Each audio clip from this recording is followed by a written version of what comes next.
김진태 할아버지의 세상은 아주 오래된 괴종시계의 시간으로 흐르고 있었습니다. 새벽 6시 육중한 추가 느릿하게 흔들리며 6번의 종을 울리면 할아버지는 칼날같이 얇은 어둠 속에서 몸을 일으켰어요. 그것은 아내가 세상을 떠난 후 10년 넘게 이어진 단 하루도 어긋난 적 없는 그만의 의식이었습니다.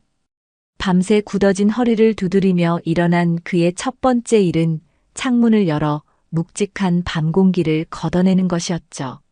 그리고는 아내의 빛바랜 사진이 놓인 작은 탁자의 먼지를 정성스레 닦아냅니다. 사진 속 아내는 여전히 고운 미소로 그를 보고 있었지만 이제 그 미소에 화답하는 법을 그는 잊은 지 오래였습니다. 집안에는 언제나 정막이 감돌았어요. 유일한 소음은 낡은 냉장고가 가끔 끙 하고 내뱉는 신음소리와 거실 벽에 걸린 괴종시계의 끝없는 째깍거림 뿐이었습니다. 아들 내외는 명절이나 생신 때가 아니면 얼굴 보기가 힘들었고 하나뿐인 손자 재준도 대학에 들어간 후로는 제 생활에 바빴습니다. 할아버지는 그 누구도 원망하지 않았어요.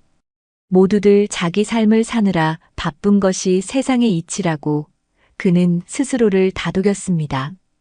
다만 가끔 너무 깊은 정적이 찾아올 때면 심장이 쿵 하고 내려앉는 듯한 외로움이 그를 덮치곤 했습니다. 그럴 때면 그는 일부러 텔레비전을 크게 틀어놓고 사람의 목소리를 집안에 채워 넣곤 했죠. 그날도 여느 때와 같은 오후였습니다. 할아버지는 마루에 앉아 신문을 읽고 있었어요. 돋보기 너머로 보이는 글자들이 눈앞에서 희미하게 번져 읽는 것인지 그저 바라보는 것인지 모를 시간이었습니다. 그때 정적을 깨고 날카로운 초인종 소리가 울렸습니다. 이 시간에 찾아올 사람이 없었기에 할아버지는 미간을 찌푸리며 느릿하게 몸을 일으켰어요. 문을 열자 땀을 뻘뻘 흘리는 손자 재준이 웬 커다란 상자를 품에 안은 채 서 있었습니다. 할아버지, 저 왔어요. 재준은 할아버지의 허락도 없이 성큼 집 안으로 들어섰습니다. 그리고는 거실 한가운데에 상자를 내려놓았죠. 상자 안에서는 무언가 낑낑거리는 소리와 함께 바닥을 긁는 소리가 연신 들려왔습니다. 웬 소란이냐? 그건 또 뭐고? 할아버지의 목소리에는 경계심이 가득했습니다. 재준은 그런 할아버지의 마음을 아는지 모르는지 그저 신이 나서 상자를 열어젖혔어요. 상자가 열리자마자 누런 털이 뭉치처럼 엉겨붙은 강아지 한 마리가 뛰쳐나왔습니다. 강아지는 낯선 공간이 신기한 듯 꼬리를 프로펠러처럼 돌리며 온 집안을 킁킁거리고 돌아다니기 시작했습니다. 할아버지의 잘 닦인 마루 바닥에 작은 흙발자국이 어지럽게 찍히는 순간이었죠. 재준아, 이게 무슨 짓이냐? 할아버지의 얼굴이 굳어지다 못해 파랗게 질려 있었습니다. 할아버지, 외로우실까봐 제가 친구를 데려왔죠. 길에서 어미 잃고 헤매는 걸 제가 데려왔어요. 너무 착하고 똑똑해요. 친구? 나는 이런 털 뭉치 친구 따위 필요 없다. 시끄럽고 집만 더러워져. 당장 데리고 나가거라. 할아버지의 불호령이 집안에 울려 퍼졌습니다. 하지만 강아지는 그 소리에 아랑곳하지 않고 할아버지의 다리에 매달려 바짓가랑이를 물고 흔들기 시작했어요.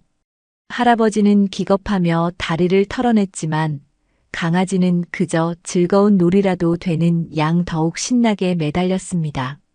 재준은 어쩔 줄 몰라 하며 웃음을 터뜨렸어요. 이름도 지었어요. 영구요, 영구. 귀엽죠? 영구. 그런 해괴한 이름은 어디서 주워온 거냐? 어서 이놈의 털 뭉치를 안고 내 집으로 돌아가. 할아버지의 완강한 반대에도 재준은 물러서지 않았습니다. 자취방은 동물을 키울 수 없다는 둥 할아버지가 아니면 이 작은 생명이 다시 길거리로 내몰린다는 둥 온갖 이유를 대며 할아버지를 설득하려 애썼어요. 할아버지는 귀를 막고 돌아 앉았지만 발치에서 느껴지는 작고 따뜻한 온기와 재준의 애원하는 목소리가 그의 단단한 성벽을 조금씩 허물고 있었습니다. 결국 할아버지는 며칠뿐이다. 라는 말을 내뱉고는 방으로 들어가 버렸습니다. 거실에서는 재준의 신난 목소리와 영구의 장난스러운 소리가 뒤섞여 할아버지의 평온했던 오후를 완전히 망가뜨리고 있었어요. 그렇게 며칠이 흘렀습니다. 할아버지는 영구를 없는 존재처럼 대하려 무던히 애를 썼습니다. 하지만 영구는 그런 할아버지의 노력을 비웃기라도 하듯 온 집안을 제 세상처럼 누비고 다녔죠. 아내가 아끼던 난초 화분을 넘어뜨리고 할아버지의 낡은 슬리퍼 한 짝을 물어다 장롱 밑에 숨겨두기도 했습니다. 할아버지는 하루에도 몇 번씩 뒷목을 잡았지만 이상하게도 재준에게 전화해 영구를 데려가라는 말은 차마 하지 못했어요. 자신도 모르는 사이 집안을 채우는 작은 생명의 소란스러움에 조금씩 익숙해져 가고 있었는지도 모릅니다. 그러던 어느 주말 아들 내외가 재준과 함께 집을 찾아왔습니다. 평소와 달리 무겁게 가라앉은 분위기에 할아버지는 직감적으로 무언가 심상치 않은 일이 있음을 느꼈어요. 아들은 뜸을 들이다 어렵게 입을 열었습니다. 아버지, 드릴 말씀이 있습니다. 재준이가 미국에 있는 좋은 대학에 교환학생으로 가게 되었습니다. 순간 할아버지의 머릿속이 하얘지는 것 같았어요. 기쁘고 대견한 일이었지만 동시에 가슴 한편이 서늘해지는 기분이었습니다. 그래서 저희 부부도 재준이 초기 정착을 돕고 이 기회에 저도 좀 쉬면서 공부를 더 하고 올까 합니다. 한 1년 정도 생각하고 있어요. 며느리가 조심스럽게 덧붙이는 말에 할아버지는 아무 대답도 할 수 없었습니다. 모두가 떠난다는 이야기였습니다. 또다시 혼자가 된다는 선고처럼 들렸죠. 그는 애써 태어난 척 고개를 끄덕였습니다. 잘 생각했다. 재준이 장래를 위해서라면 가야지. 가고 말고 그의 목소리는 스스로 듣기에도 어색할 만큼 떨리고 있었어요. 가족들의 얼굴에는 미안함과 안도감이 뒤섞여 있었습니다. 그때 할아버지의 발치에서 꼬리를 치고 있던 영구를 발견한 아들이 말했습니다. 아, 그런데 아버지. 영구는 저희가 당장 데려갈 형편이 못 됩니다. 검역 절차도 복잡하고 거기 가서 지낼 집도 아직 확실하지 않아서요. 잠시만, 정말 잠시만 아버지가 좀 맡아주시면 안 될까요? 그 말이 할아버지의 가슴에 비수처럼 꽂혔습니다. 잠시만. 그들의 잠시가 자신에게는 얼마나 긴 시간이 될지 그들은 모르는 것 같았어요. 할아버지는 화를 내려다 입술을 깨물었습니다. 이제 와서 이 작은 생명체 하나 때문에 아들 내외의 앞길을 막는 속 좁은 늙은이로 보이고 싶지는 않았습니다. 그는 그저 텅 빈 눈으로 영구를 내려다보았습니다. 영구는 아무것도 모른 채 그저 해맑은 눈으로 할아버지를 올려다보고 있었죠. 작별 인사는 짧았습니다. 몸 건강히 계세요. 자주 연락드릴게요. 같은 의례적인 말들이 오갔고 가족들은 마치 무언가에 쫓기는 사람들처럼 서둘러 집을 나섰습니다. 대문 밖에서 자동차 엔진 소리가 들리고 이내 멀어져 갔습니다. 순식간에 집안은 다시 깊은 정적에 휩싸였습니다. 이전과는 비교할 수 없는 훨씬 더 무겁고 쓸쓸한 침묵이었습니다. 할아버지는 소파에 주저앉아 멍하니 현관문만 바라보았어요. 모든 것이 꿈만 같았습니다. 그때 그의 바지 자락을 무언가 부드러운 것이 툭툭 건드렸습니다. 고개를 내리자 영구가 고개를 갸웃거리며 그를 올려다보고 있었어요. 마치 왜 그러고 있어요? 라고 묻는 듯한 표정이었습니다. 할아버지는 영구를 물끄러미 내려다보았습니다. 원치 않은 손님, 성가신 털 뭉치, 자신의 평화를 깨뜨린 불청객. 하지만 이제 이 텅 빈 집에서 자신과 함께 남겨진 유일한 존재이기도 했습니다. 할아버지는 긴 한숨을 내쉬었습니다. 그 한숨 소리를 끝으로 김진태 할아버지와 영구의 진짜 이야기가 막 시작되고 있었습니다. 가족들이 떠난 후 집안의 시간은 멈춰버린 듯 했습니다. 혹은 아주 느리게 늪에 빠진 것처럼 흘러가는 듯 했죠. 김진태 할아버지에게 그 시간은 낯설고 불편하기 짝이 없었어요. 이전의 고요함은 스스로 선택한 평화였지만 지금의 정적은 버려졌다는 사실을 끊임없이 상기시키는 형벌과도 같았습니다. 그리고 그 형벌의 한가운데에는 영구가 있었습니다. 할아버지는 영구에게 엄격한 규칙을 세웠습니다. 첫째, 밥은 아침 7시, 저녁 6시에만 준다. 둘째, 거실과 안방은 출입 금지. 셋째, 쓸데없이 짖지 않는다. 하지만 이 규칙들은 영구에게는 아무런 의미가 없는 말의 나열일 뿐이었어요. 영구는 할아버지가 정해놓은 경계선을 아무렇지 않게 넘나들며 자신의 영역을 넓혀갔습니다. 특히 할아버지가 가장 아끼는 이제는 낡아서 삐걱거리기까지 하는 거실의 1인용 소파는 영구의 가장 좋은 놀이터이자 침대가 되었죠. 할아버지가 잠시라도 한눈을 팔면 영구는 어느새 소파에 올라가 할아버지의 채취가 벤 쿠션을 물어뜯으며 만족스러운 표정을 짓고 있었습니다. 이놈의 강아지, 내려오지 못해. 할아버지의 호통에 영구는 잠시 귀를 쫑긋 세우고 내려오는 신용을 하다가도 할아버지가 등을 돌리면 다시 잽싸게 소파 위로 뛰어 올랐습니다.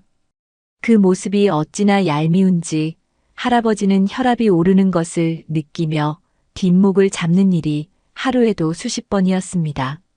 한 번은 할아버지가 아내의 유품 중 유일하게 남은 난초 화분에 물을 주고 있을 때였어요. 영구가 신이 나서 달려오다 그만 화분을 툭 치고 말았습니다. 쨍그랑 하는 날카로운 소리와 함께 화분이 바닥에 떨어져 산산조각이 났습니다. 할아버지는 순간 숨을 쉬는 것조차 잊었습니다. 하얀 뿌리를 드러낸 채 바닥에 나뒹구는 난초와 흙더미, 그리고 그 앞에서 어쩔 줄 몰라 하며 깨갱거리는 영구를 보는 순간 참았던 분노가 폭발하고 말았어요. 이놈의 짐승, 내가 이것만은 건드리지 말라고 했을 텐데. 할아버지는 빗자루를 들고 영구를 위협했습니다. 영구는 겁에 질려 구석으로 도망가 몸을 웅크렸어요. 그 작은 등이 파르르 떨리는 것을 보자 할아버지의 손에서 힘이 스르르 빠져나갔습니다. 결국 내쫓지도 때리지도 못하고 부서진 화분 조각을 치우는 할아버지의 등이 유난히 더 작아 보였습니다. 어쩌면 그는 영구에게 화가 난 것이 아니라 아내와의 마지막 연결고리마저 지켜내지 못한 스스로에게 화가 난 것인지도 몰라요. 그러던 어느 날 하루 종일 장대비가 쏟아졌습니다. 할아버지는 외출을 포기하고 마루에 앉아 굳은 하늘만 쳐다보고 있었죠. 빗소리만이 가득한 집안은 평소보다 더 깊은 침묵에 잠겨 있었습니다. 영구도 덩달아 기운이 없는지 할아버지의 발치에 엎드려 미동도 하지 않았습니다. 그 고요함이 어색했던 걸까요? 할아버지는 무심코 영구에게 말을 걸었습니다. 비가 오는구나. 너 같은 녀석들은 이런 날 뭐라고 지내냐? 대답을 바라고 한 말은 아니었습니다. 그저 허공에 내뱉는 독백이었죠. 그런데 영구가 스르르 고개를 들더니 할아버지의 무릎 위로 자신의 턱을 가만히 가져다 대었습니다. 그리고는 젖은 눈망울로 할아버지를 올려다보았어요. 그 눈에는 어떤 꾸짖음도 원망도 없이 그저 순수한 온기만이 담겨 있었습니다. 할아버지는 순간 가슴이 덜컥 내려앉는 것을 느꼈습니다. 자신도 모르게 손을 뻗어 영구의 등을 쓸어주었죠. 작지만 따뜻한 체온, 규칙적으로 오르내리는 숨결이 손바닥을 통해 고스란히 전해져 왔습니다. 할아버지는 아무 말 없이 한참 동안 영구를 쓰다듬었습니다. 그 순간만큼은 이 세상에 혼자가 아니라는 이상한 위로를 받는 기분이었습니다. 비가 그치고 며칠이 지난 뒤 영구는 현관문 앞에서 떠날 줄을 몰랐습니다. 문을 앞발로 긁고 낑낑거리고 급기야는 구슬프게 울부짖기 시작했죠. 이놈 조용히 못해. 할아버지의 호통도 소용이 없었습니다. 이웃에게 피해를 줄 수 없다고 생각한 할아버지는 마지못해 낡은 목줄을 찾아들었습니다. 첫 산책이었습니다. 멀리 안 간다. 집 앞 한 바퀴만 돌고 오는 거야. 할아버지는 영구에게 단단히 주의를 주었지만 문 밖으로 나서는 순간 영구는 세상을 다 얻은 듯 앞으로 튀어나갔습니다. 할아버지는 영구에게 끌려다니다시피 동네 골목을 걸었어요. 평소에는 거들떠보지도 않던 길가의 들꽃, 담벼락 밑에서 낮잠을 자는 고양이, 아이들의 웃음소리 같은 것들이 새삼스레 눈에 들어왔습니다. 그때 맞은편에서 유모차를 끌고 오던 이웃집 박씨 할머니가 그를 보고 아는 체를 했습니다. 어머, 김할아버지. 강아지 키우시나 봐요? 아주 귀엽게 생겼네. 할아버지는 몇 년 만에 처음으로 이웃과 긴 대화를 나누었습니다. 손주 녀석이 억지로 맡기고 가서 골치 아픕니다. 입으로는 퉁명스럽게 말하면서도 박씨 할머니가 영구를 예쁘다 칭찬하자 어깨가 으쓱해지는 것을 숨길 수는 없었어요. 박씨 할머니와 헤어지고 공터에 다다랐을 때 목줄이 풀린 커다란 개가 영구를 향해 으르렁거리며 달려들었습니다. 할아버지는 자신도 모르게 영구를 자기 등 뒤로 숨기고는 들고 있던 지팡이를 휘두르며 소리쳤습니다. 저리 가. 이놈의 개가 어딜 함부로. 자신보다 훨씬 큰 개 앞에서 작은 영구를 지키고 서 있는 자신의 모습이 스스로도 우스웠지만 조금도 물러서고 싶지 않았습니다. 큰 개가 꽁무니를 빼고 사라지자 할아버지는 그제야 가쁜 숨을 몰아쉬었습니다. 그리고 등 뒤에서 자신을 올려다보는 영구와 눈이 마주쳤죠. 영구의 눈에는 이전과는 다른 깊은 신뢰와 감사가 담겨 있는 듯 했습니다. 집으로 돌아오는 길 할아버지는 영구의 보폭에 맞춰 아주 천천히 걸었습니다. 어색했던 동거는 그렇게 조금씩 서로에게 물들어가고 있었습니다. 영구와 함께하는 생활은 여전히 낯설었지만 할아버지의 시간표에 작은 변화들을 만들어내기 시작했습니다.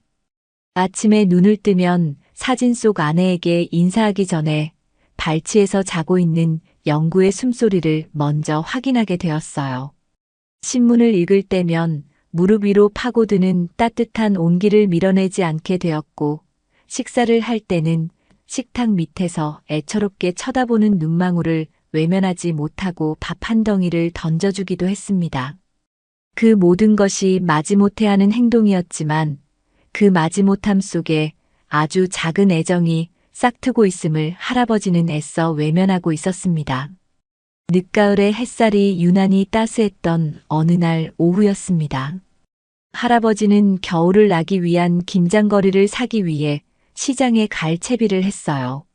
낡은 외투를 걸치고 모자를 눌러 쓰자 영구가 어느새 현관까지 따라 나와 앉아 있었습니다. 마치 자신도 데려가 달라는 듯 영구는 꼬리를 살랑거리며 할아버지의 손을 하찼죠. 시장은 사람이 많아서 너 같은 녀석은 데려갈 수 없다. 얌전히 집이나 지키고 있거라. 할아버지는 영구의 머리를 툭툭 두드려주고는 현관문을 나섰습니다. 문이 닫히기 직전 문틈으로 보이는 영구의 시무룩한 표정이 이상하게 마음에 걸렸습니다. 금방 다녀올 텐데 뭘 저런 표정을 짓나. 대수롭지 않게 생각하며 그는 시장으로 향하는 버스에 몸을 실었습니다. 시장은 언제나처럼 활기가 넘쳤습니다. 싱싱한 배추와 물을 고르고 젓갈 가게에 들러 단골 주인과 몇 마디 흥정을 나누는 사이 시간은 훌쩍 흘러갔어요. 양손 가득 무거운 짐을 들고 집으로 돌아오기 위해 그는 큰 길가의 횡단보도 앞에 섰습니다. 녹색 신호등이 켜지고 사람들이 하나둘 길을 건너기 시작했습니다. 할아버지도 그들 틈에 섞여 횡단보도에 발을 들여놓았어요. 바로 그 순간이었습니다. 어디선가 귀를 찢는 듯한 타이어 마찰음이 들려왔습니다. 할아버지가 고개를 돌렸을 때 신호를 무시하고 달려오던 검은색 승용차가 그의 눈앞을 가득 채웠습니다. 피할 시간도 소리를 지를 틈도 없었어요. 쿵 하는 둔탁한 충격음과 함께 그의 몸이 종이장처럼 공중으로 떠올랐습니다. 세상이 몇 바퀴쯤 빙글빙글 돌다 차갑고 딱딱한 아스팔트 바닥으로 곤두박질 쳤습니다. 극심한 고통이 온몸을 꿰뚫었지만 비명조차 나오지 않았어요. 사람들의 놀란 비명소리, 다급하게 자신을 부르는 목소리들이 멀게만 들렸습니다. 흐려지는 의식 속에서 할아버지의 머릿속을 스친 것은 단 하나의 생각이었습니다. 집에 영구가 혼자 있는데 저녁밥을 기다리고 있을 그 작은 털 뭉치가 눈앞에 아른거렸습니다. 내가 돌아가지 않으면 저 녀석은 누가 챙겨주나. 그런 부질없는 걱정을 마지막으로 할아버지의 의식은 깊고 어두운 터널 속으로 빨려 들어가고 말았습니다. 까맣게 칠해진 것 같던 세상에 희미한 빛이 들어오기 시작한 것은 그로부터 며칠이 지난 후였습니다. 코를 찌르는 소독약 냄새와 규칙적으로 울리는 기계음. 할아버지는 자신이 병원이라는 것을 깨달았습니다. 눈을 뜨자 흰 가운을 입은 의사와 낯선 간호사가 그의 침대 옆에 서 있었어요. 정신이 드세요, 어르신? 의사는 할아버지의 상태를 살피며 차분하게 말을 이어갔습니다. 사고 경위, 수술 과정, 그리고 앞으로의 상태에 대한 설명이었습니다. 할아버지는 멍한 머리로 그 설명을 들었습니다. 그리고 그의 귀에 가장 선명하게 박힌 것은 의사의 마지막 말이었습니다. 안타깝지만 왼쪽 다리의 신경 손상이 심해서 완벽한 회복은 어려울 것 같습니다. 앞으로는 지팡이의 의지에서 걸으셔야 할 겁니다. 지팡이. 평생을 자신의 두 다리로 꼿꼿하게 걸어왔던 그에게 그 단어는 사형 선고처럼 들렸습니다. 한순간에 무너져 내린 자신의 삶이 믿기지 않았어요. 창밖은 아무 일 없다는 듯 평온했고 멀리서 들려오는 도시의 소음은 자신과 상관없는 다른 세상의 이야기 같았습니다. 절망이 파도처럼 밀려와 그의 온몸을 집어삼켰습니다. 아들 내외에게는 사고 소식이 전해졌습니다. 국제전화 너머로 들려오는 아들의 목소리는 걱정과 죄책감으로 떨리고 있었죠. 아버지, 괜찮으세요? 당장 가봐야 하는데 할아버지는 차마 진실을 말할 수 없었습니다. 괜찮다. 그냥 살짝 부딪힌 거다. 며칠 있으면 태어나니 걱정 말고 내 할 일이나 열심히 해라. 그는 애써 태어난 목소리로 아들을 안심시켰습니다. 늙고 병든 아비가 멀리 있는 자식의 발목을 잡아서는 안 된다는 그것이 그의 마지막 남은 자존심이었습니다. 전화를 끊고 난 뒤 할아버지는 텅 빈 병실에 홀로 누워 천장을 바라보았습니다. 왼쪽 다리는 붕대에 감겨 감각조차 무뎌졌습니다. 이제 이 다리로는 예전처럼 걸을 수도 뛸 수도 없었습니다. 아내가 떠난 후 10년을 버텨온 그의 세상이 오늘로써 완전히 끝장났다는 생각이 들었습니다. 눈물이 뺨을 타고 흘러내렸지만 소리내어 울 기력조차 남아있지 않았습니다. 그때 그의 머릿속에 또다시 영구의 얼굴이 떠올랐어요. 지금쯤 집에서 뭘 하고 있을까? 밥은 먹었을까? 혼자 무서워하고 있지는 않을까? 절망의 가장 깊은 바닥에서 그를 기다리고 있을 작은 생명에 대한 걱정이 희미하게 고개를 들고 있었습니다. 병원에서의 시간은 더디게 흘렀고 태어나는 날은 생각보다 빨리 찾아왔습니다. 아들이 보내준 간병인의 부축을 받아 집에 돌아왔을 때 할아버지는 완전히 다른 세상에 발을 들인 듯한 기분을 느꼈습니다. 매일같이 쓸고 닦았던 집은 여전히 그대로였지만 그 집을 대하는 자신이 변해 있었습니다. 현관의 낮은 턱, 거실까지의 짧은 복도, 화장실 문턱 하나하나가 에베레스트 산처럼 높고 험난하게 느껴졌어요. 간병인이 며칠 동안 머물며 할아버지의 식사와 뒷바라지를 도왔지만 그녀가 돌아간 후 진짜 절망이 시작되었습니다. 집은 더 이상 안락한 보금자리가 아닌 자신의 무력함을 증명하는 거대한 감옥이었습니다. 소파에 앉았다 일어서는 것조차 큰 고역이었고 화장실에 한 번 다녀오는데 온몸이 땀으로 흠뻑 젖었죠. 이전에는 눈 감고도 할 수 있었던 모든 일들이 이제는 거대한 도전이 되어 그의 앞에 버티고 섰습니다. 그의 절망을 아는지 모르는지 영구는 며칠 만에 돌아온 주인을 향해 미친 듯이 꼬리를 치며 반겼습니다. 할아버지의 다리 상태가 이상하다는 것을 느꼈는지 예전처럼 달려들어 매달리지는 않고 그저 주위를 뱅뱅 돌며 낑낑거릴 뿐이었어요. 할아버지는 그런 영구를 쓰다듬어 줄 기력조차 없었습니다. 그는 소파에 파묻히듯 누워 그저 멍하니 천장만 바라보았습니다. 이렇게 살아서 뭐하나. 끔찍한 생각들이 그의 머릿속을 헤집고 다녔습니다. 그러던 어느 날 오후였습니다. 텔레비전을 보던 할아버지가 실수로 리모컨을 바닥에 떨어뜨리고 말았습니다. 리모컨은 소파 밑 그의 손이 절대로 닿지 않는 곳으로 대구르르 굴러들어갔어요. 할아버지는 몸을 숙여 리모컨을 주우려 애썼습니다. 하지만 욱신거리는 다리의 통증과 맘대로 움직여주지 않는 허리 때문에 팔은 번번이 허공을 휘저을 뿐이었죠. 그는 몇 번을 시도하다 결국 포기하고 말았습니다. 에이, 빌어먹을. 거친 욕설과 함께 깊은 한숨이 터져 나왔습니다. 그는 소파에 등을 기댄 채 무력감에 눈을 감아버렸습니다. 바로 그때였습니다. 발치에 엎드려 그 모습을 가만히 지켜보던 영구가 스르르 몸을 일으켰습니다. 영구는 잠시 할아버지의 눈치를 살피더니 이내 소파 밑으로 머리를 들이밀었습니다. 그리고는 코를 킁킁거리며 무언가를 찾는 듯한 소리를 냈죠. 잠시 후 영구는 코와 앞발을 이용해 리모컨을 툭툭 밀어내기 시작했습니다. 할아버지는 눈을 동그랗게 뜨고 그 광경을 지켜보았습니다. 영구는 포기하지 않고 리모컨을 조금씩 밀어 마침내 할아버지의 발치 바로 앞까지 가져다 놓았습니다. 그리고는 마치 자, 여기 오라고 말하는 것처럼 할아버지를 빤히 쳐다보았어요.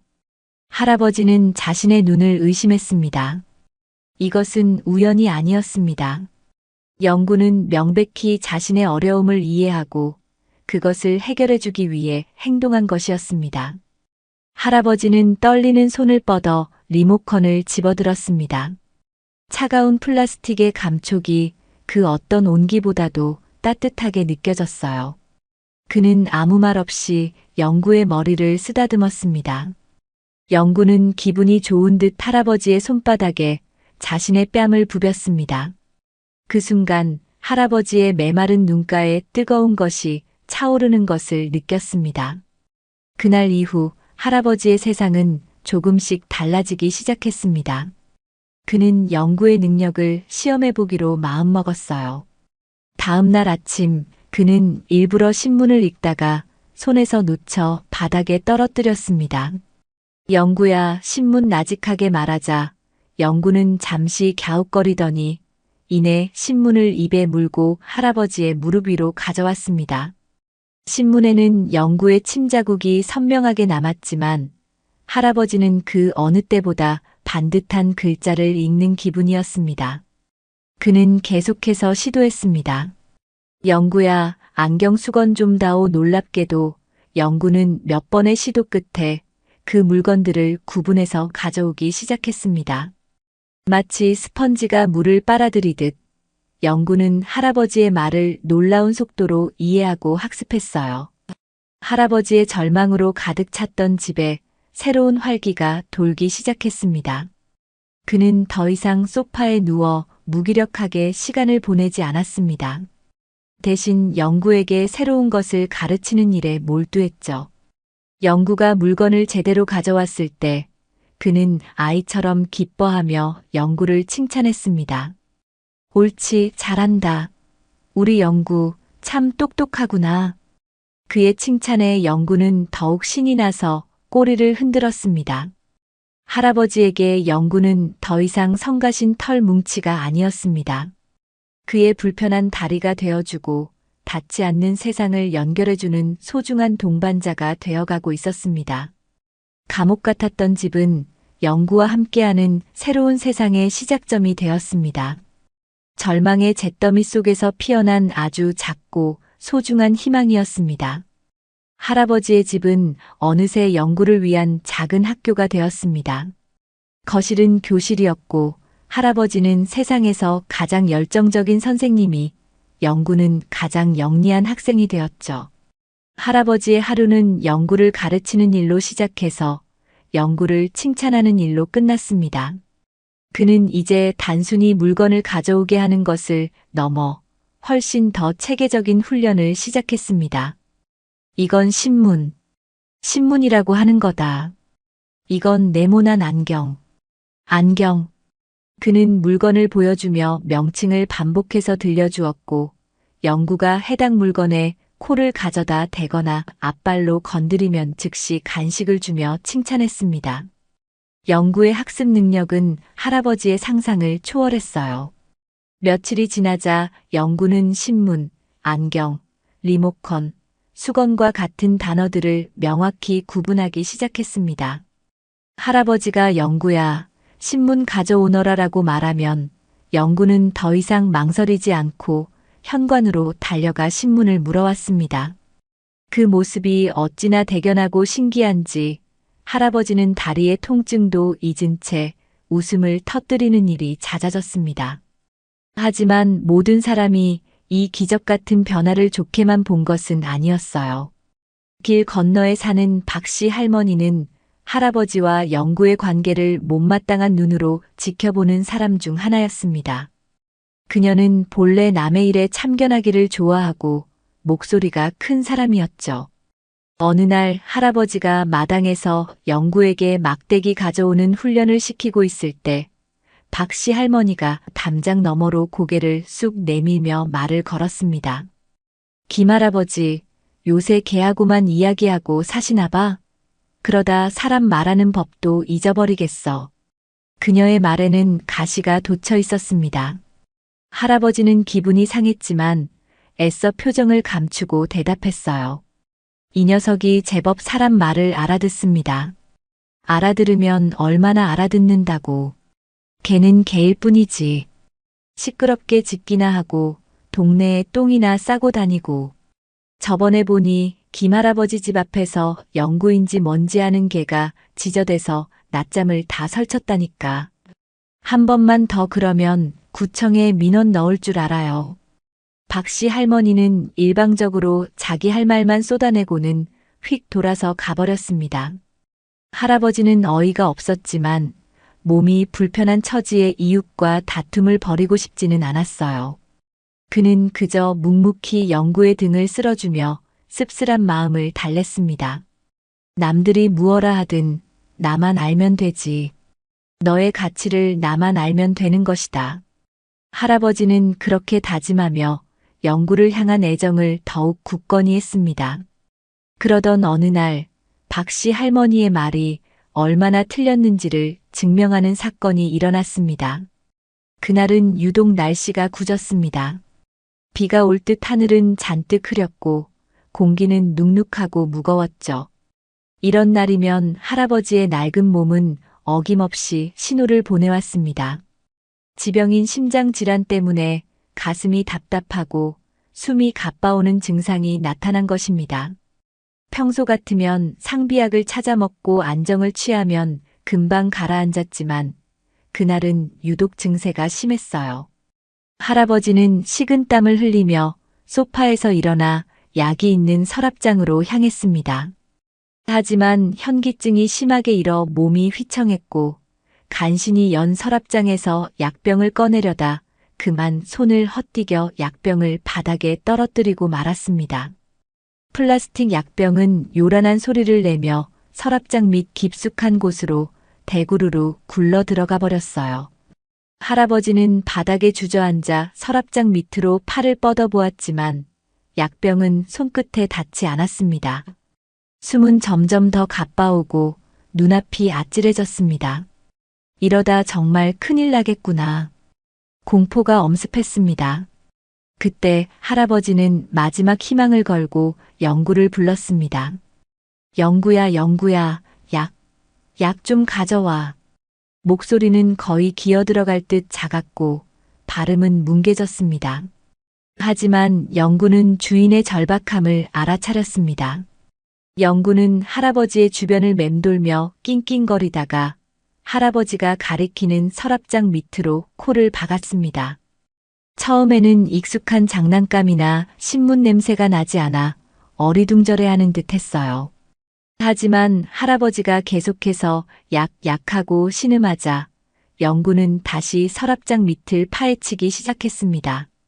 잠시 후 영구는 좁은 틈새로 머리를 들이밀어 작은 플라스틱 병을 입에 무는데 성공했습니다. 영구는 할아버지의 가슴팍 위로 약병을 가져다 놓았습니다. 할아버지는 떨리는 손으로 약병을 열어 간신히 약 2알을 입에 털어 넣었습니다. 잠시 후 거친 숨이 조금씩 잦아들고 짓누르던 가슴의 통증도 서서히 가라앉기 시작했어요. 할아버지는 바닥에 쓰러지듯 누워 가쁜 숨을 몰아쉬었습니다. 그리고 자신의 얼굴을 핥고 있는 영구를 바라보았습니다. 영구의 눈에는 걱정이 가득 담겨 있었습니다. 할아버지는 힘겹게 팔을 들어 영구의 목을 끌어안았습니다. 고맙다, 영구야, 너가 내 목숨을 살렸구나. 그의 목소리는 눈물에 젖어 있었습니다. 이 작은 생명체는 단순히 그의 손과 발이 되어주는 조력자가 아니었습니다. 그의 생명을 지키는 수호천사였습니다. 박씨 할머니의 개는 개일 뿐이라는 말이 귓가에 맴돌았지만 이제 할아버지에게 영구는 세상 그 무엇과도 바꿀 수 없는 소중한 가족이었습니다. 그날 이후 할아버지와 영구 사이에는 그 누구도 그 어떤 말로도 끊어낼 수 없는 깊고 단단한 유대가 자리 잡게 되었습니다. 김진태 할아버지가 영구 덕분에 위기를 넘겼다는 이야기는 닫힌 대문과 낮은 담벼락을 넘어 동네 구석구석으로 스며들었습니다. 처음에는 그저 노인의 심심풀이 가십거리 정도로 여겨졌어요. 동네 경로당에 모인 할아버지들은 장기를 두며 훈수를 두는 틈틈이 그 이야기를 안주 삼아 입에 올렸습니다. 들었나? 저 건너 김 영감네게가 약을 물어다 줬다는군. 에이, 그 양반이 몸이 불편해지니 헛것을 보나 보지. 걔가 약을 어찌 안단 말인가. 신문 쪼가리나 물어온 걸 가지고 부풀리는 게지. 아닐세. 우리 집사람이 반찬 갖다 주러 갔다가 직접 봤다는데 영감님이 안경 하니까 걔가 쪼르르 달려가서 안경을 물고 오더래. 보통 녀석이 아니야. 소문은 꼬리에 꼬리를 물고 퍼져나가며 조금씩 살이 붙었습니다. 어떤 이는 영구가 사실은 특별한 훈련을 받은 구조견의 새끼라고도 했고 어떤 이는 할아버지의 돌아가신 아내의 영혼이 깃든 것이라고도 수군거렸죠. 할아버지는 그런 소문들이 썩 유쾌하지는 않았습니다. 자신과 영구만의 소중한 비밀이 동네 사람들의 입방아에 오르내리는 것이 불편하기도 했고 무엇보다 영구를 단순한 구경거리로 만드는 것 같아 마음이 쓰였어요. 하지만 한편으로는 아무도 거들떠보지 않던 늙은 자신에게 쏟아지는 관심이 아주 싫지만은 않은 그런 복잡한 심정이었습니다. 가장 극적인 변화를 보인 것은 길 건너 박씨 할머니였습니다. 그녀는 예전처럼 할아버지를 향해 가시돋친 말을 던지는 대신 담장 너머로 슬쩍슬쩍 마당을 엿보는 일이 잦아졌어요. 그러다 할아버지와 눈이라도 마주치면 헛기침을 하며 딴청을 피우기 일쑤였습니다. 그녀의 마음속에서 시끄러운 짐승이었던 영구의 존재가 요물인지 보물인지 모를 것으로 바뀌어 가고 있는 중이었습니다. 그러던 어느 초여름의 해질녘 동네에 큰 소동이 벌어졌습니다. 박씨 할머니의 대여섯 쌀배기 손녀딸이 감쪽같이 사라진 것이었어요. 그날은 할머니의 딸 내외가 잠시 아이를 맡기고 시내에 볼일을 보러 간 날이었습니다. 할머니는 마당에서 아이와 함께 비눗방울 놀이를 하고 있었죠. 잠시 부엌에 물을 마시러 들어갔다 나온 그 불과 몇 분 사이에 아이가 사라져버린 것입니다. 처음에는 집안 어딘가에 숨었으려니 생각했습니다. 애미야, 이놈의 자식, 어디 숨었어? 할머니는 장롱이며 이불 속을 다 뒤졌지만 아이는 보이지 않았어요. 시간이 흐를수록 할머니의 얼굴은 하얗게 질려갔습니다. 우리 애기, 우리 강아지, 어디 갔어? 할머니의 울음 섞인 고함에 이웃들이 하나둘 집 밖으로 고개를 내밀었습니다. 사정을 들은 동네 사람들은 모두 자기 일처럼 팔을 걷어붙이고 나섰습니다. 내가 골목 끝을 찾아보겠네. 나는 놀이터 쪽으로 가보지. 동네 전체가 아이를 찾는 목소리로 술렁이기 시작했습니다. 해는 뉘엿뉘엿 서산으로 기울고 있었고 어둠이 내리기 시작하자 사람들의 마음은 더욱 조급해졌어요. 할아버지 역시 마루에 앉아 있다가 밖에 소란을 듣고 지팡이를 짚고 나섰습니다. 박씨 할머니는 이미 넋이 나간 사람처럼 길바닥에 주저앉아 울고만 있었어요. 우리 손녀딸 좀 찾아주세요. 엉엉, 내가 잠깐 한눈을 판 사이에 그 모습이 하도 애처로워 할아버지는 차마 거보라는 식의 핀잔을 줄 수도 없었습니다. 그저 무거운 마음으로 주변을 두리번거릴 뿐이었죠. 바로 그때였습니다.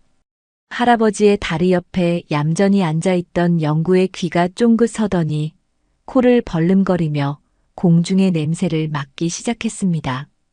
그리고는 갑자기 멍멍 하고 짖으며 한쪽 방향을 향해 달려가려 했습니다. 영구야, 왜 그러냐? 조용히 해. 할아버지는 영구를 말렸지만 영구의 행동은 평소와 달랐습니다. 그저 짖는 것이 아니라 무언가를 필사적으로 알리려는 듯 할아버지의 바짓가랑이를 물고는 한쪽으로 끌어당기기 시작했어요. 그 방향은 사람들이 모두 지나쳐간 동네의 낡은 공사장 자재들이 쌓여있는 후미진 공터 쪽이었습니다. 그곳은 으슥해서 아이들이 갈 만한 곳이 아니라고 모두들 생각하고 있었죠. 영구야, 거긴 아무도 없어. 할아버지가 말렸지만 영구는 고집을 꺾지 않고 계속해서 그쪽을 향해 지저댔습니다. 그 절박한 몸짓에 할아버지는 문득 영구가 약병을 찾아냈을 때의 그 눈빛을 떠올렸습니다.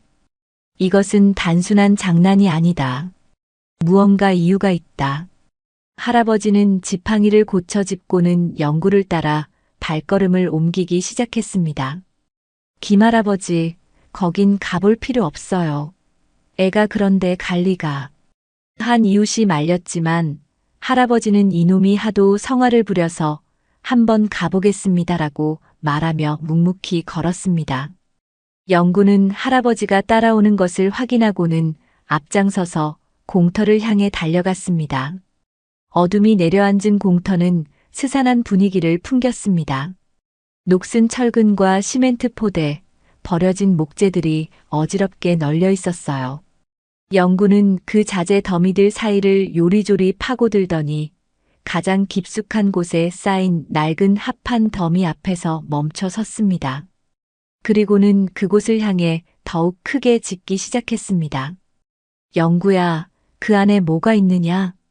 할아버지가 다가가 귀를 기울이자 합판 더미 안쪽에서 아주 희미하게 흐느끼는 소리가 들려왔습니다. 아이의 울음소리였습니다. 애기야, 거기 있니? 할아버지가 소리치자 울음소리가 더욱 커졌습니다. 할아버지는 황급히 주변에 있던 사람들을 불렀습니다. 여기 있소. 애가 여기 있소. 할아버지의 외침에 사람들이 우르르 공터로 몰려들었습니다. 몇몇 젊은이들이 힘을 합쳐 무거운 합판을 드러내자 그 안쪽의 좁은 공간에 웅크리고 앉아 울고 있는 박씨 할머니의 손녀가 보였습니다. 아이는 숨바꼭질을 하다가 좁은 틈에 들어갔는데 밖에서 합판이 쓰러지며 갇히게 된 것이었습니다. 아이는 무사히 엄마 품에 안겼고 공터는 순식간에 울음바다와 안도의 한숨으로 가득 찼습니다. 모든 소동이 정리되고 사람들은 기적을 만들어낸 영구와 할아버지 주변으로 모여들었습니다. 박씨 할머니가 다리에 힘이 풀린 채 다가와 할아버지 앞에 털썩 주저앉았습니다. 김할아버지, 제가 죽을 죄를 지었습니다.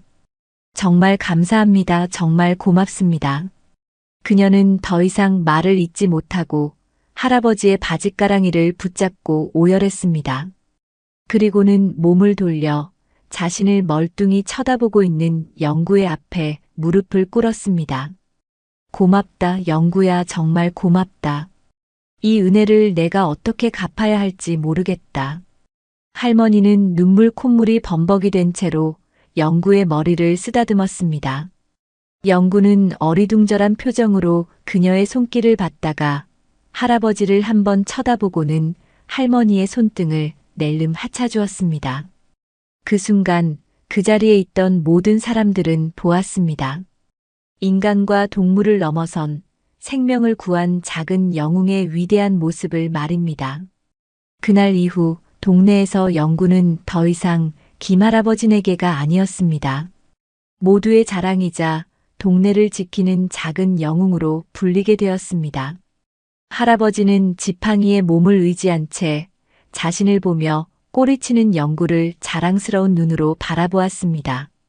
그의 어깨는 10년 만에 가장 활짝 펴져 있었습니다. 동네의 작은 영웅이 된 영구 덕분에 할아버지의 일상은 이전보다 훨씬 풍요로워졌습니다. 산책을 나갈 때면 이웃들은 더 이상 영구를 피하지 않고 다가와 머리를 쓰다듬어주며 인사를 건넸어요. 영구야, 안녕. 어르신, 영구 간식이라도 좀 사왔습니다. 할아버지의 집 문 앞에는 동네 사람들이 가져다 놓은 객검과 사료 포대가 조용히 쌓여가곤 했습니다.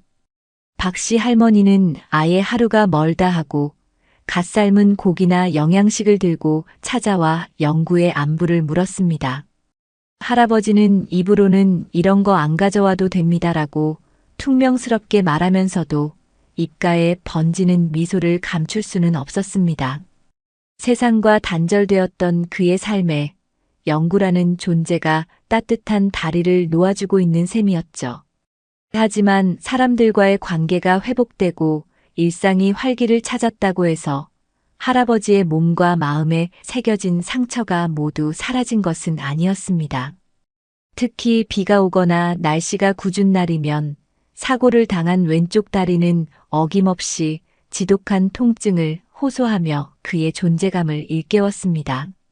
뼈마디가 시리고 저릿한 통증은 단순한 육체적 고통을 넘어 그의 마음 가장 깊은 곳에 숨겨두었던 낡은 상처까지 끄집어내곤 했습니다. 유난히 비가 많이 내리던 장마철의 어느 날이었습니다. 할아버지는 하루 종일 소파에 누워 끙끙 앓고 있었습니다. 다리에서 시작된 통증은 허리를 타고 온몸으로 퍼져나가는 듯 했어요. 약을 먹어도 좀처럼 나아지지 않았습니다. 욱신거리는 고통 속에서 그의 의식은 까마득한 과거의 어느 날로 거슬러 올라갔습니다. 아내가 병상에 누워 마지막 날들을 보내고 있을 때였습니다.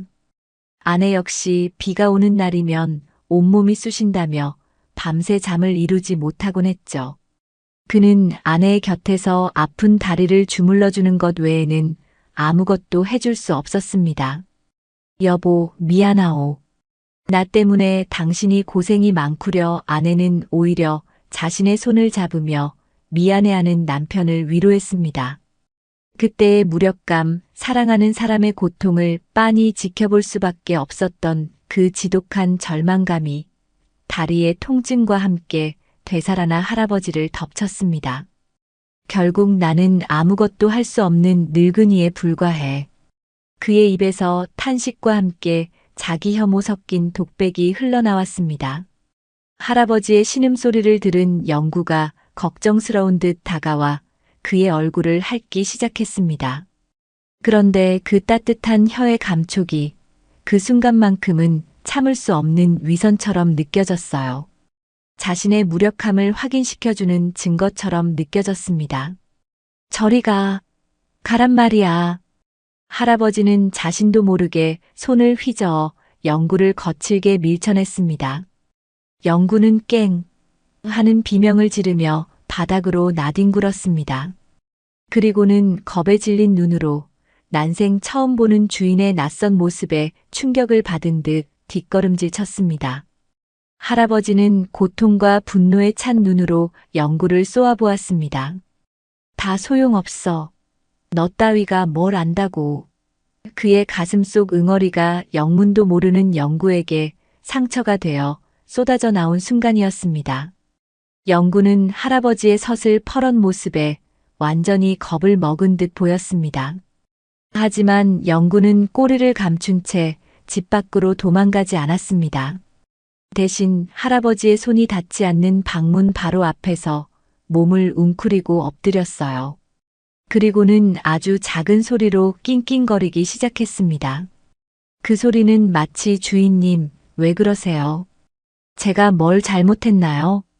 라고 묻는 듯 애처롭게 들렸습니다.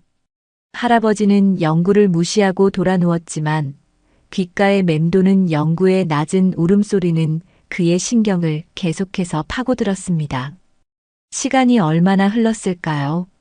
지독했던 통증이 조금 가라앉고 폭풍처럼 휘몰아쳤던 감정도 서서히 잔잔해졌습니다. 할아버지는 자신이 무슨 짓을 했는지 깨닫고는 깊은 후회에 휩싸였습니다. 고작 자신의 아픔을 이기지 못해 아무 죄 없는 생명에게 상처를 주고 만 것입니다. 그는 힘겹게 몸을 일으켜 방문 쪽을 바라보았습니다.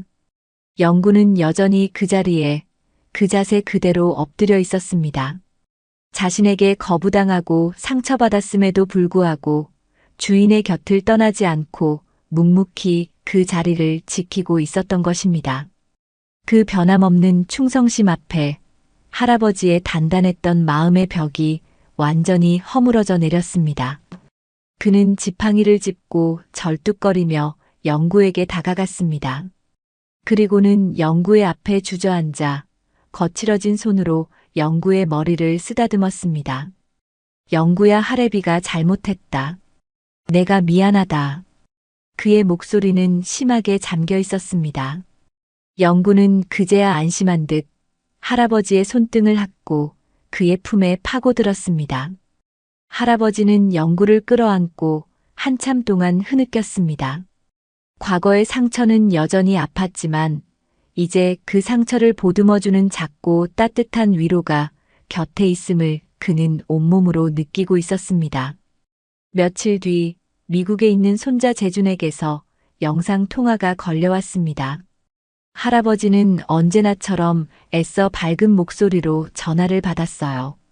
그래, 공부는 잘 돼가고 밥은 잘 챙겨 먹고 다니냐? 화면 속 재준의 얼굴은 조금 더 어른스러워져 있었습니다. 그럼요, 할아버지. 할아버지는 다리 괜찮으세요? 영구는 잘 있고요. 괜찮다, 다 괜찮아. 영구도 아주 잘 있지. 할아버지가 말을 마치는 순간이었습니다. 옆에서 할아버지의 말을 알아듣기라도 한 듯 영구가 멍 하고 짖으며 화면 앞으로 불쑥 고개를 들이밀었습니다.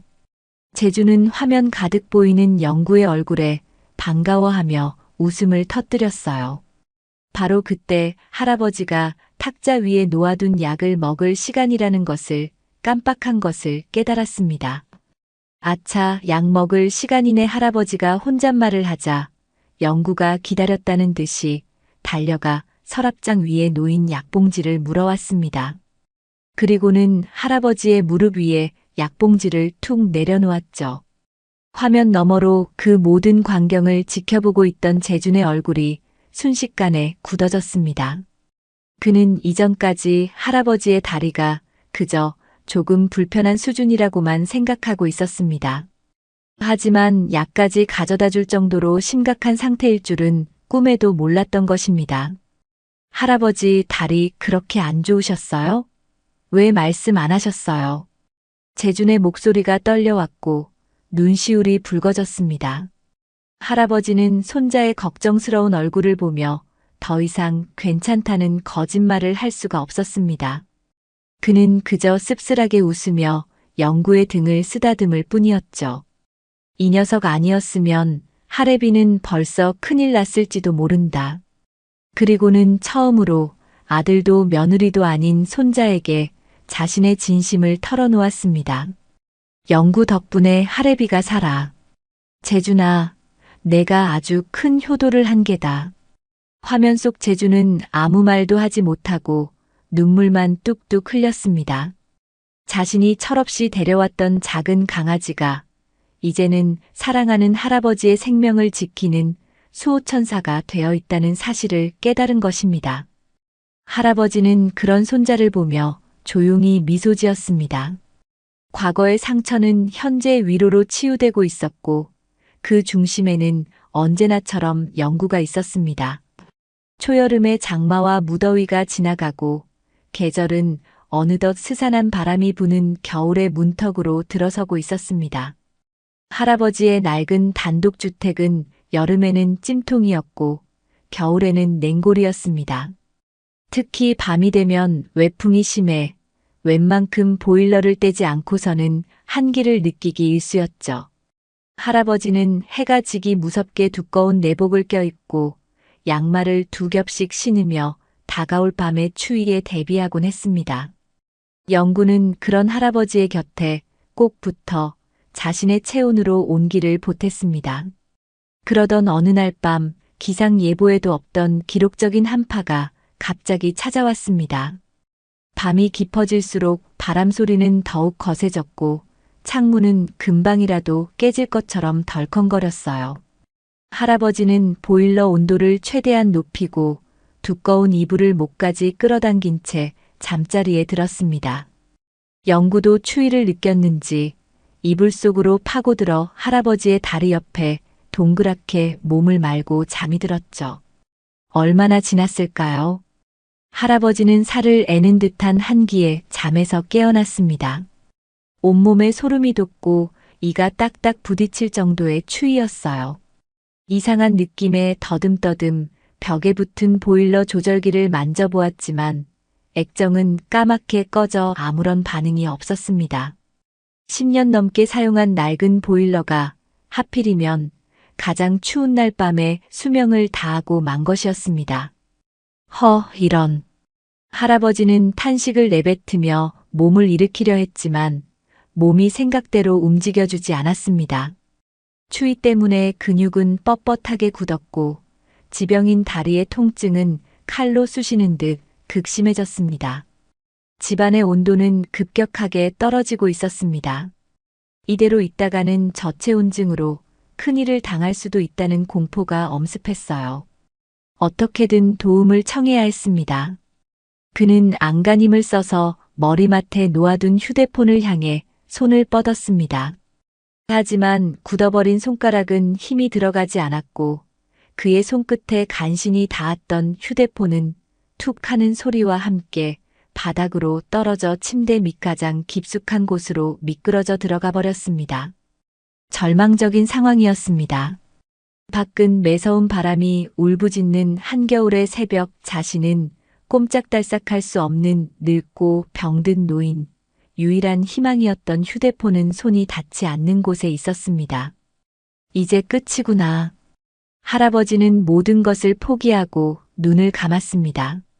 차가운 공기가 폐부 깊숙이 파고들었고 의식은 점점 희미해져 갔습니다.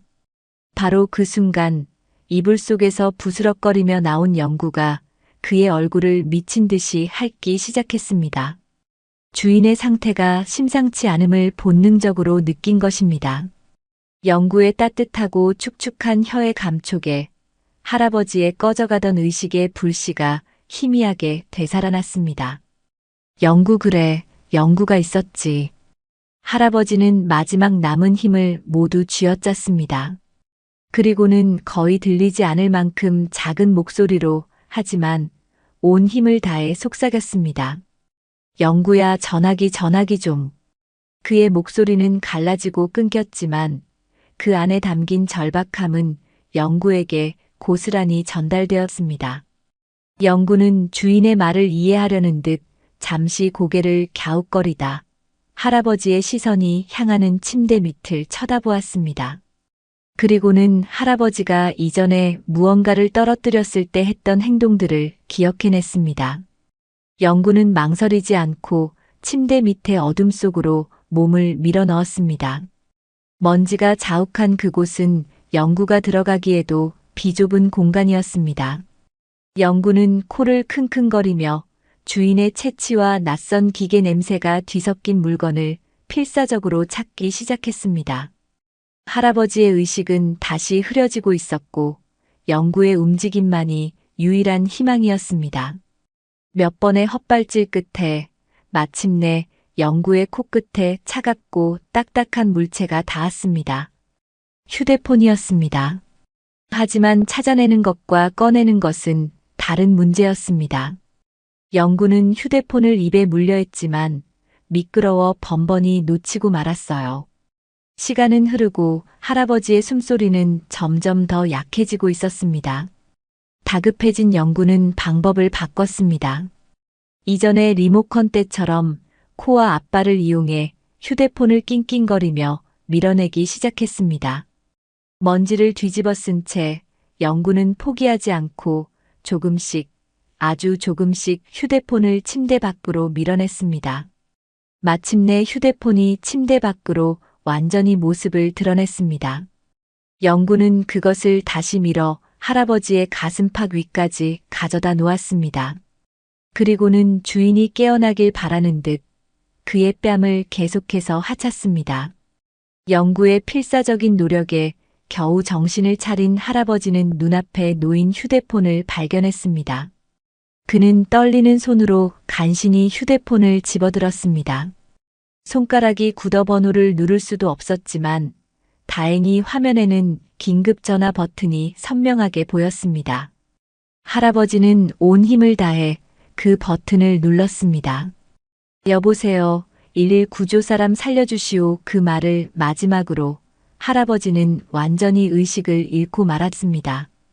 영구는 그런 주인의 몸 위로 올라가 자신의 온몸으로 주인을 덮으며 구급대원이 오기만을 애타게 기다리고 있었습니다.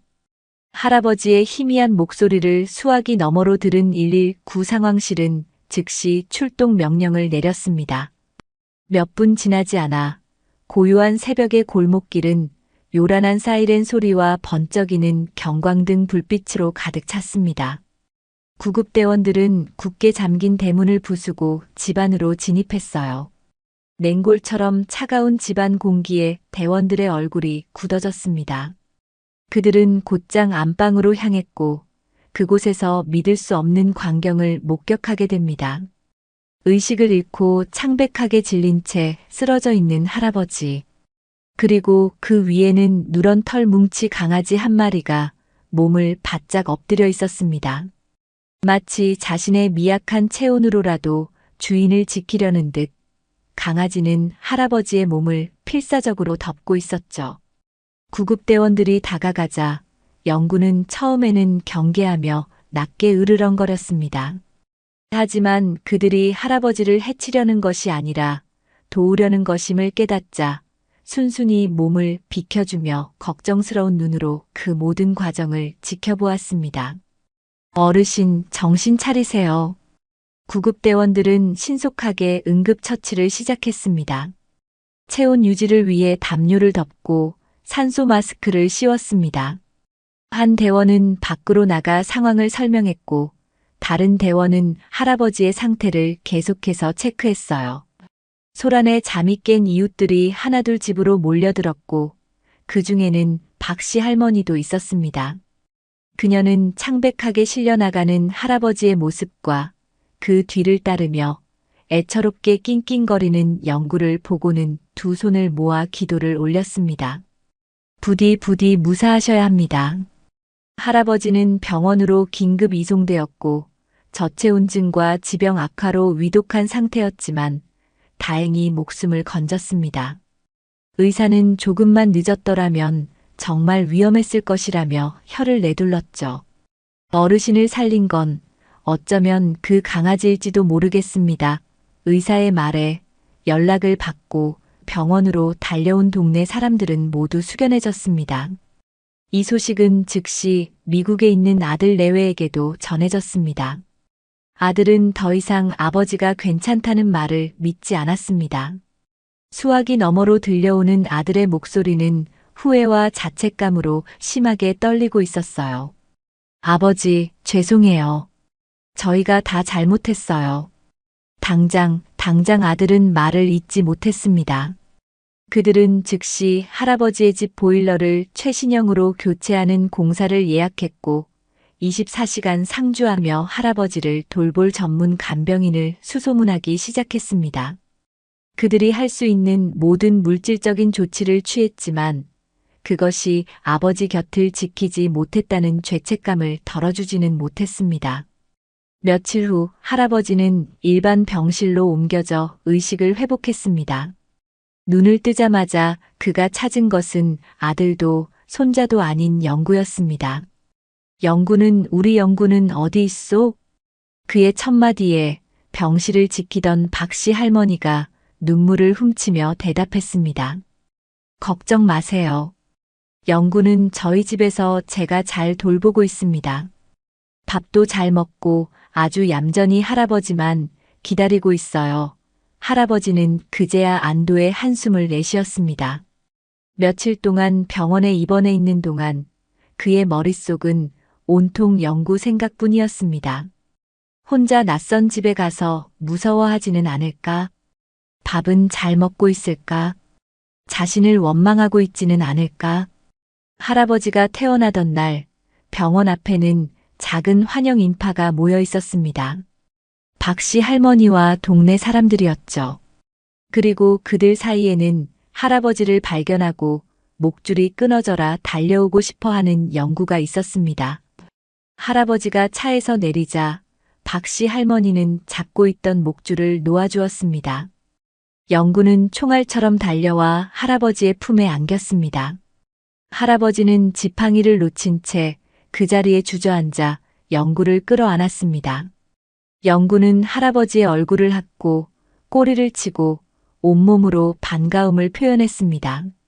그 모습은 마치 오랜 전쟁을 끝내고 돌아온 주인을 맞이하는 충견의 모습과도 같았어요. 그 어떤 말도 필요 없는 뜨거운 재회의 순간이었습니다. 이 기적 같은 이야기는 동네 신문 기자의 귀에까지 들어가게 되었습니다. 이전에 영구의 이야기를 취재하려다 할아버지에게 거절당했던 바로 그 기자였죠. 그는 이번에야말로 끈질기게 할아버지를 설득했습니다. 어르신, 이건 단순한 이야기가 아닙니다. 사람들에게 큰 감동과 희망을 줄 수 있는 이야기입니다. 결국 할아버지는 마지못해 취재에 응했습니다. 며칠 후 동네 신문 사회면 한쪽에 작지만 비중 있는 기사가 실렸습니다. 기사의 제목은 나의 다리, 나의 눈, 나의 영구였습니다. 기사는 할아버지가 사고를 당한 후 영구와 함께 살아온 이야기, 영구가 할아버지의 손과 발이 되어준 사연, 그리고 위기의 순간에 기지를 발휘해 주인의 목숨을 구한 기적 같은 밤에 대해 담담하면서도 감동적으로 서술하고 있었습니다. 기사의 마지막 문장은 이러했습니다. 여기 한 노인과 개가 있다. 그러나 그들은 서로에게 늙은 주인과 충직한 개가 아니다. 그들은 서로의 다리이자 눈이며 서로의 생명을 지키는 세상에 단 하나뿐인 가족이다. 할아버지는 돋보기를 쓰고 그 기사를 몇 번이고 반복해서 읽었습니다. 그리고는 기사가 실린 신문을 소파 옆에 앉아있는 영구의 눈앞에 펼쳐 보였습니다. 영구야, 여기 내 이야기가 나왔다. 이제 너는 이 동네에서 가장 유명한 개가 되었다. 영구는 신문지 냄새를 킁킁 맡을 뿐 아무것도 모른다는 듯 꼬리를 살랑거렸습니다. 할아버지는 그런 영구의 머리를 쓰다듬으며 조용히 미소 지었습니다. 세상이 알아주든 몰라주든 그에게 영구는 이미 세상의 전부였습니다. 그들 사이에 흐르는 끊을 수 없는 인연은 이제 그들만의 비밀이 아닌 모두의 가슴에 새겨진 따뜻한 전설이 되어가고 있었습니다. 혹독했던 겨울이 물러가고 김진태 할아버지의 낡은 집 마당에도 어김없이 봄이 찾아왔습니다. 얼어붙었던 땅을 뚫고 파릇한 새싹이 돋아나고 아내가 심어두었던 늙은 목련 나무는 솜사탕 같은 꽃망울을 틔울 준비를 하고 있었어요. 계절의 변화는 할아버지의 삶에도 새로운 온기를 불어넣고 있었습니다. 아들이 보내준 간병인은 낮 시간 동안 집안일을 돕고 할아버지의 건강을 꼼꼼히 챙겼지만 할아버지의 진짜 간병인은 여전히 영구의 몫이었습니다. 아침에 눈을 뜨면 영구가 물어다주는 신문을 읽는 것으로 하루를 시작했고 식사를 마친 후에는 영구가 가져다주는 약을 먹었으며 오후에는 영구와 함께 마당에 나가 새로 돋아나는 화초들을 돌보는 것이 그의 새로운 일과가 되었습니다. 새로 설치된 보일러 덕분에 집안은 늘 훈훈했고 간병인이 해주는 음식은 입에 잘 맞았습니다. 하지만 할아버지의 마음을 진정으로 따뜻하게 데우고 삶의 맛을 느끼게 해주는 것은 바로 곁에서 한시도 떨어지지 않는 영구의 존재였습니다. 이제 할아버지는 다리의 통증을 원망하지 않았습니다. 불편한 몸은 그에게서 많은 것을 앗아갔지만 대신 영구라는 세상 가장 소중한 보물을 남겨주었기 때문입니다. 그러던 어느 날 미국에서 전화가 걸려왔습니다. 손자 재준이었습니다. 방학을 맞아 부모님과 함께 잠시 한국에 들어오겠다는 소식이었죠. 할아버지는 더없이 기뻤지만 한편으로는 마음 한구석이 복잡미묘했습니다. 그들이 돌아오면 자신과 영구만의 평온했던 이 세계가 혹시라도 깨지지는 않을까? 아들 내외가 자신을 미국으로 모셔가려 하거나 혹은 영구를 더 좋은 환경에서 키워야 한다며 데려가려 하지는 않을까? 그런 부질없는 걱정들이 그의 마음을 스쳐 지나갔습니다. 가족들이 도착하기로 한 날 할아버지는 아침부터 괜히 마음이 들떠 집안을 서성거렸습니다. 간병인이 집을 깨끗하게 청소해 놓았음에도 그는 굳이 먼지떨이를 들고 아내의 사진이며 낡은 가구들을 한 번 더 닦아냈어요. 영구도 주인의 들뜬 기분을 감지했는지 평소보다 더 쾌활하게 집안을 오가며 꼬리를 쳤습니다. 오후가 되자 익숙한 택시 한 대가 대문 앞에 멈춰 섰습니다. 차에서 내리는 아들과 며느리, 그리고 1년 만에 보는 손자 재준의 얼굴은 어딘지 모르게 긴장과 걱정으로 굳어 있었습니다. 그들은 아마도 병들고 쇠약해져 방 안에만 누워있는 초라한 노인의 모습을 상상하고 있었을 겁니다. 하지만 그들의 눈앞에 나타난 것은 마당의 화단 앞에 쭈그리고 앉아 영구와 함께 잡초를 뽑고 있는 할아버지의 모습이었습니다. 비록 일어설 때 지팡이에 의지해야 했고 걸음걸이는 여전히 불편했지만 그의 표정은 놀랄 만큼 평온하고 생기가 넘쳐 흘렀습니다. 아버지, 할아버지, 가족들은 쭈뼛거리며 마당으로 들어섰습니다. 할아버지는 그들을 보며 인자하게 미소 지었습니다. 오느라 고생 많았다. 어서들 들어오너라. 그 평온한 목소리에 가족들은 준비해왔던 수많은 사죄와 위로의 말들을 차마 꺼내지 못하고 그저 내라고 대답할 뿐이었습니다. 영구는 낯선 사람들의 등장에 잠시 경계하는 듯 짖었지만 그들에게서 익숙한 재준의 냄새와 할아버지를 향한 애틋한 감정을 읽었는지 이내 꼬리를 흔들며 그들을 맞아주었습니다. 집 안으로 들어온 가족들은 다시 한번 놀랐습니다. 예전에 그 삭막하고 외롭던 집이 아니었습니다. 집안 곳곳에는 영구의 장난감이 놓여 있었고, 벽에는 영구와 함께 찍은 할아버지의 웃는 사진이 걸려 있었어요. 절망과 체념 대신 작고 따뜻한 생명과 함께하는 삶의 흔적들이 집안을 가득 채우고 있었습니다. 아들 내외는 서로의 얼굴을 마주보며 말없이 고개를 끄덕였습니다. 그들의 죄책감은 아버지가 새로운 행복을 찾았다는 안도감으로 조금씩 바뀌어 가고 있었습니다. 그날 이후 가족들은 할아버지의 집에서 머물며 기적을 직접 목격하기 시작했습니다. 그들은 소문으로만, 기사로만 접했던 할아버지와 영구의 유대감이 얼마나 깊고 경이로운 것인지를 두 눈으로 확인하게 되었죠. 아침이 되면 영구는 어김없이 현관으로 달려가 배달된 신문을 물고 할아버지의 침실로 향했습니다. 할아버지가 아이고, 우리 영구 왔구나 하며 등을 두드려주면 영구는 만족스러운 소리를 내며 할아버지의 발치에 자리를 잡았습니다. 식사 시간에는 할아버지가 실수로 숟가락을 떨어뜨리자 말이 끝나기도 전에 영구가 달려가 숟가락을 주워왔습니다. 그 모습에 며느리는 저도 모르게 탄성을 내뱉었어요. 어머나 세상에. 가장 놀라운 것은 오후의 산책 시간이었습니다. 할아버지가 영구야, 산책 가자 하며 지팡이와 목줄을 들자 온 가족이 그 뒤를 따랐습니다. 예전 같으면 누구와도 마주치기 싫어 인적 드문 길로만 다녔을 할아버지였지만 이제는 일부러 동네 사람들이 많은 큰 길로 걸었습니다. 아니나 다를까 동네 사람들은 모두 할아버지와 영구를 알아보고 반갑게 인사를 건넸습니다. 어르신, 영구 데리고 나오셨네요. 아이고, 아드님이랑 손주분도 오셨네. 영구야, 이리 와봐. 이거 먹어. 사람들은 영구의 머리를 쓰다듬고 준비해온 간식을 건넸습니다.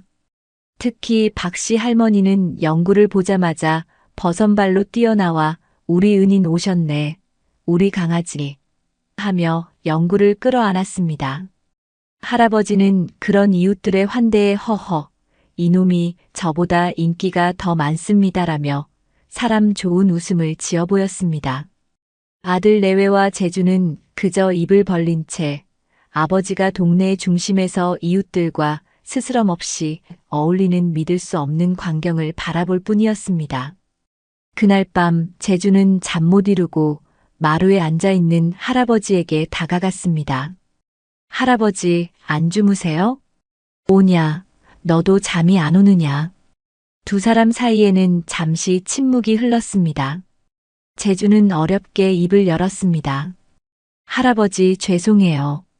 제가 할아버지를 이렇게 힘들게 만드신 줄도 모르고. 아니다. 할아버지는 재준의 말을 부드럽게 가로막았습니다. 그리고는 마당에서 달빛을 받으며 엎드려 있는 영구를 가리켰습니다. 내가 나를 힘들게 한 것이 아니라 내가 나를 살린 게다.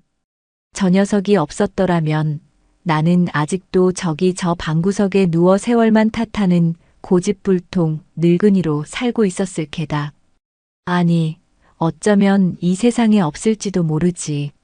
할아버지의 담담한 고백에 재주는 끝내 참았던 눈물을 터뜨리고 말았습니다. 자신이 무심코 저지른 행동이 할아버지에게는 절망의 시작이었지만 동시에 구원의 시작이기도 했다는 사실을 깨달은 것입니다. 그는 자신이 할아버지에게 준 것이 작은 강아지가 아니라 살아갈 이유와 새로운 세상이었다는 것을 비로소 알게 되었습니다. 할아버지는 우는 손자의 등을 말없이 토닥여 주었습니다. 가족들이 미국으로 돌아가야 할 날이 다가왔습니다. 떠나기 전날 밤 아들은 조심스럽게 할아버지에게 말했습니다. 아버지, 저희랑 같이 미국으로 가시는 건 어떠세요? 저희가 잘 모실게요. 영구도 데려갈 수 있고요. 하지만 할아버지는 고개를 저었습니다. 아니다. 나는 여기가 좋다. 내 집이 좋고 나를 알아봐주는 이웃들이 좋고 무엇보다 영구가 이곳을 좋아한다. 너희는 너희의 삶을 살고 나는 나의 삶을 살면 되는 것이다. 이제 걱정하지 않아도 된다. 나에게는 영구가 있으니. 그의 목소리에는 어떤 외로움이나 체념도 섞여 있지 않았습니다. 오직 평온함과 단단한 확신만이 가득 차 있었어요. 가족들은 더 이상 할아버지를 설득하지 않았습니다. 아버지가 혼자가 아니라는 것을, 세상 그 누구보다 든든한 동반자와 함께라는 것을 이제는 알기 때문이었습니다. 다음 날 가족들은 떠났습니다. 공항으로 가는 차 안에서 그들은 이전처럼 죄책감에 시달리는 대신 서로를 보며 조용히 미소 지었습니다. 할아버지의 집에는 다시 정적이 찾아왔지만 그 정적은 더 이상 외롭거나 쓸쓸하지 않았습니다. 그것은 충만함과 평화가 깃든 온기 있는 침묵이었습니다.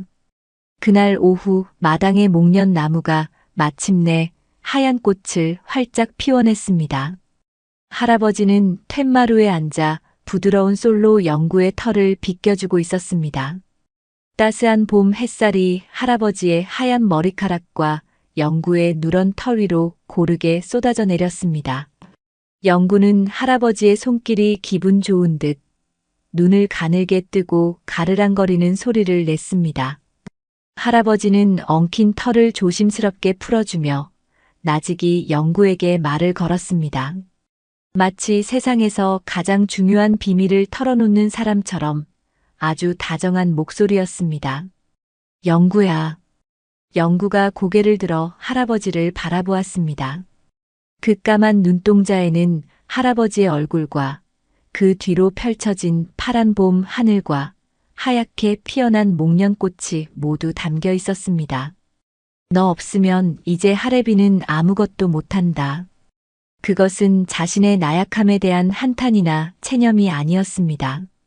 자신의 모든 것을 기꺼이 내어준 존재를 향한 세상 가장 완전한 형태의 사랑 고백이자 절대적인 신뢰의 표현이었습니다. 영구는 그 말의 의미를 다 안다는 듯 할아버지의 거친 손등을 부드럽게 하차주었습니다. 봄 햇살 속에서 지팡이를 짚은 늙은 주인과 그의 곁을 지키는 충직한 개는 그렇게 한 폭의 그림처럼 앉아 있었습니다. 그들은 더 이상 서로에게 부족한 부분을 채워주는 존재가 아니었습니다. 그 자체로 하나의 완전한 세상이자 서로에게 없어서는 안 될 심장이었습니다. 나의 다리, 나의 눈, 나의 생명, 나의 영구. 할아버지의 봄은 그렇게 영원히 계속될 것이었습니다.